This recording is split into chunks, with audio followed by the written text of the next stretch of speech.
Hi, I'm Amanda, a 34-year-old interior designer with a passion for creating beautiful spaces. The soft clinking of dishes and low conversation filled our dining room. Eric, my husband, poured another glass of wine for his dad, John, while his mom, Mary, praised the lamb I had spent the afternoon preparing. The mood was light and almost festive, but I could feel tension building as the annual family vacation discussion was about to start. So, where are we thinking of going this year? Paris? Tokyo? Eric's younger sister Lucy asked excitedly. Peter, the eldest sibling, was busy on his phone, probably looking at flights and hotels. He glanced up and said, "How about somewhere tropical, like Bali or Thailand?" I saw an opening and cleared my throat. Actually, I was thinking you could all come to my vacation home on the coast. It's peaceful, spacious, and right on the beach, a perfect getaway. The room went quiet. John and Mary exchanged looks before Mary responded, her tone polite but dismissive. "Oh, that's a lovely idea, Amanda, but we were thinking of something more exotic this year. Your place is wonderful, but the kids love exploring new countries."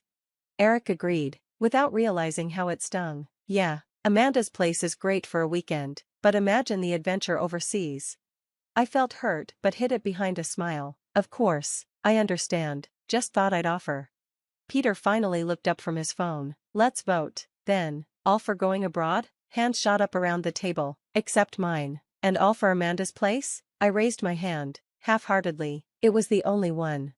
"Well, that's settled. Thailand it is," Lucy exclaimed, clapping her hands. The rest of the dinner was a blur as they excitedly talked about the trip I was no longer part of. Under the table, Eric squeezed my hand and whispered, "Thanks for offering, honey, we'll go another time, just the two of us."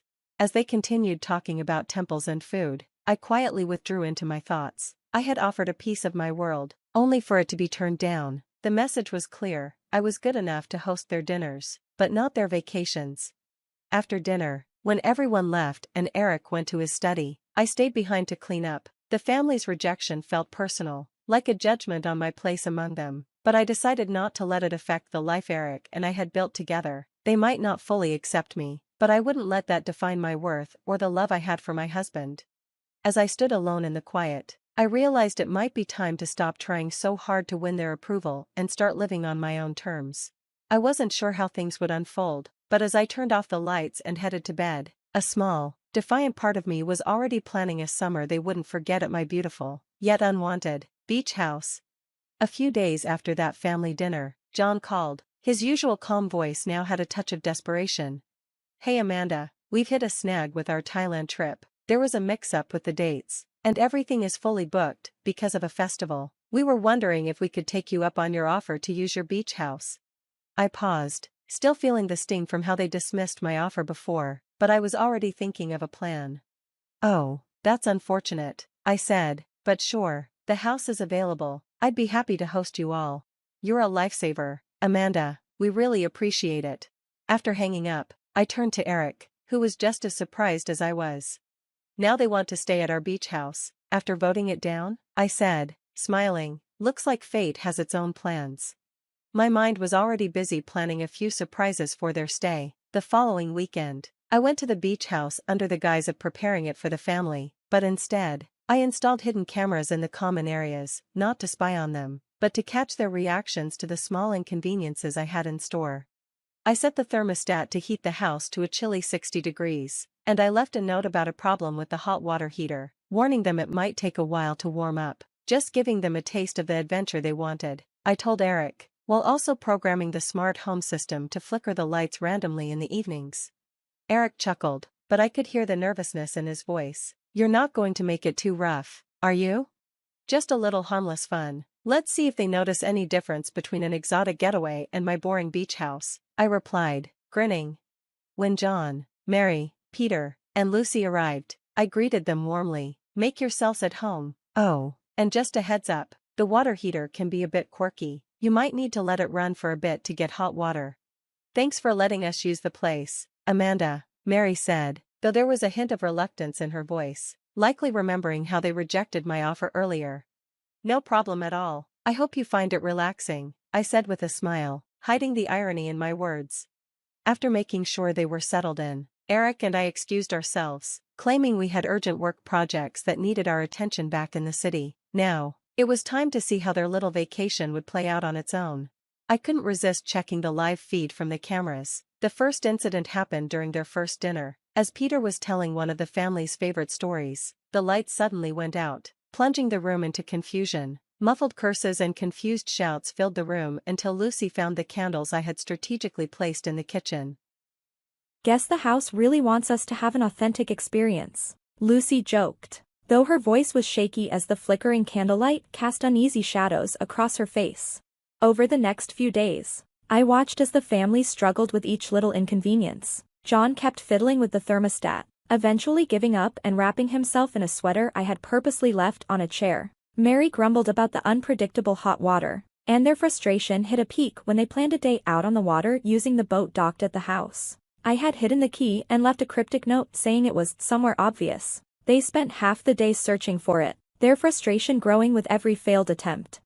As I watched from a distance, I felt a mix of guilt and satisfaction. This was more than just payback, it was a lesson in humility and respect, served in a place they had dismissed so easily. The water heater's gone off again, Mary snapped, her voice filled with frustration as another cold draft swept through the house. Can someone check the thermostat? It's freezing in here, Peter grumbled, shivering as he pulled a blanket tighter around his shoulders. I've reset it 3 times already, he added. It's not working, and these lights won't stop flickering. Lucy sighed, hugging herself to stay warm, clearly worn out by the endless inconveniences. This was supposed to be a relaxing vacation. Amanda, any ideas? Mary's voice crackled over the speakerphone, a mix of irritation and hope.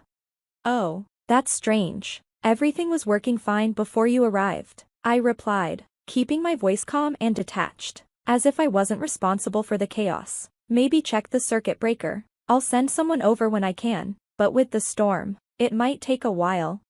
As the storm outside worsened, the family's mood grew even darker. John tried to lift everyone's spirits. Come on, let's not let this ruin the trip. How about some board games by candlelight? Great idea, Dad, except the games are in the basement, which is flooding. Peter shot back sarcastically, making Mary groan in frustration. The storm outside intensified, rattling the windows and doors like it was reflecting the turmoil inside. Lucy searched for a working flashlight just as a gust of wind slammed a window shut, plunging the room into complete darkness. This is ridiculous. We should have stayed home, Mary said, her voice echoing in the pitch-black room, full of fear and frustration. Nobody could have predicted this weather. Mom, let's just make the best of it, Lucy replied, her voice strained as she finally found a weak flashlight. By the next morning, the storm was still raging. John called again, sounding desperate. Amanda, we're thinking of cutting the trip short. The power's out, and now there's a leak in the ceiling. Can you help us get out of here? I'll see what I can do. John, stay safe, and I'll update you soon, I said, feeling a mix of satisfaction and guilt. They were finally getting a taste of what it felt like to be disregarded.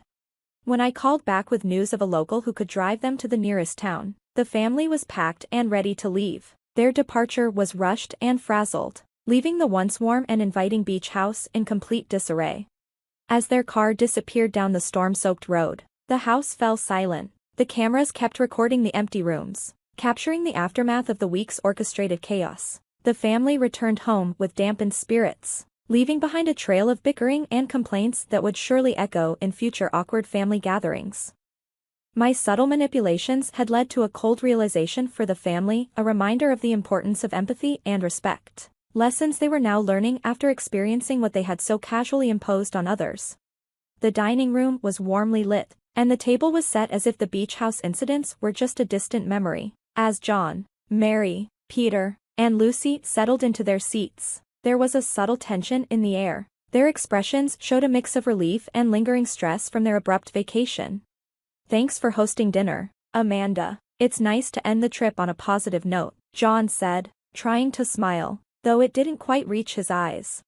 Absolutely, I replied cheerfully. I thought we could all use a little cheering up. I've got a surprise for everyone, some highlights from the vacation.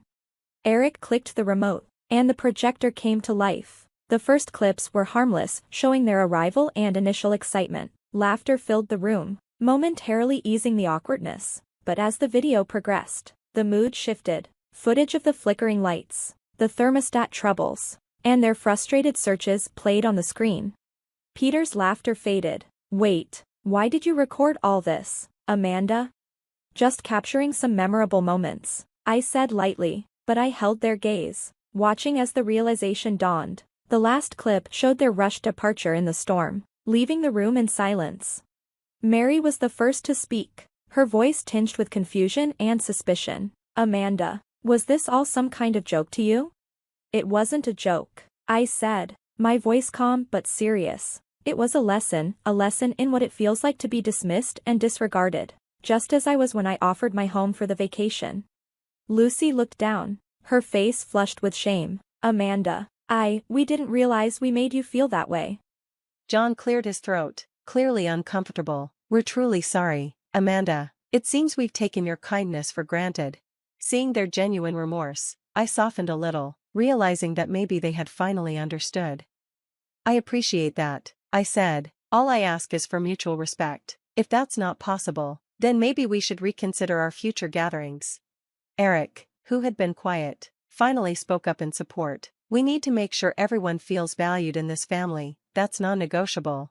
Mary nodded, her voice sincere. You're right, Amanda, we've learned our lesson, even if it was a hard one. Can we move forward from this? I'm willing to move forward, I replied, but remember, any future disrespect will be a deal-breaker for me. Dinner ended on a thoughtful note, with everyone reflecting on the night's revelations. As John, Mary, Peter, and Lucy said their goodbyes, their words were more heartfelt, showing a real promise to do better in the future. When I was alone with Eric, I felt a weight lift from my shoulders. Standing up for yourself doesn't always feel good, but it's necessary, I said. And you did it beautifully, Eric reassured me. They'll think twice before overlooking anyone again. The evening closed with a sense of both closure and a new beginning, not just for me, but for the entire family. Respect, once ignored, was now at the forefront of everyone's mind, like a silent promise to guide all future interactions. And that's the end of our story. What do you think? Was Amanda's way of teaching her family a lesson about respect and inclusion justified, or do you think there were better ways to handle it? Share your thoughts in the comments below. Don't forget to hit the like button if you enjoyed the story, and subscribe for more content like this. Your support means a lot.